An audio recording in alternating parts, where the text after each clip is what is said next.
네, 4.15 총선이 64일 앞으로 다가온 가운데 여야의 인재 영입 경쟁은 막바지에 다다르고 있습니다. 한국당은 태영호 전 북한 공사를, 민주당은 전국 법관대표회의 의장을 지낸 최기상 전 부장판사를 영입했는데요. 네, 국회 연결해서 자세한 내용 들어보겠습니다. 박초롱 기자. 네, 자유한국당이 4.15 총선에 출마할 주자로 태영호 전 영국 주재 북한공사를 영입했습니다. 2016년 탈북한 태정공사는 탈북 외교관 중 최고위급으로 꼽힙니다. 태정공사는 국회에서 기자회견을 열어 지역구 후보로 출마하겠다고 발표했는데요. 비례대표가 아닌 지역구에 출마하는 탈북민은 태정공사가 처음입니다.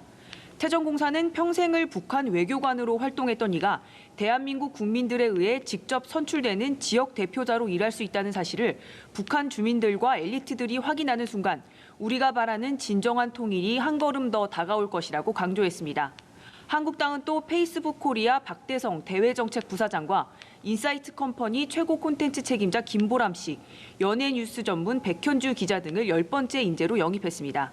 민주당은 양승태 사법부의 사법행정권 남용 문제를 공론화한 최기상 전 부장판사와 핵융합기술 과학자인 이경수 박사를 영입했습니다. 최기상 전 부장판사는 진보 성향 판사 모임인 우리법 연구회 출신으로 전국 법관대표회의 의장을 지냈습니다. 이탄희 변호사, 이수진 전 부장판사에 이은 세 번째 전직 판사 영입입니다. 민주당은 오늘로 총선을 위한 영입 인사 20명에 대한 발표를 마쳤습니다. 영입 인재는 평균 연령이 45.6세이고 남성이 12명, 여성은 8명입니다. 민주당은 오는 목요일까지 총선에 출마할 예비 후보자 면접을 끝낼 예정인데 이르면 이번 주말부터 공천 결과와 영입 인재 배치 지역 등을 발표하게 됩니다. 네, 또 여야는 울산시장 선거개 의혹 사건과 관련한 공방을 이어갔다고요. 네, 그렇습니다. 청와대 하명 수사 의혹 수사에 대한 검찰 공소장이 공개된 이후 한국당은 대통령이 최종 책임자라는 목소리를 본격적으로 내기 시작했습니다.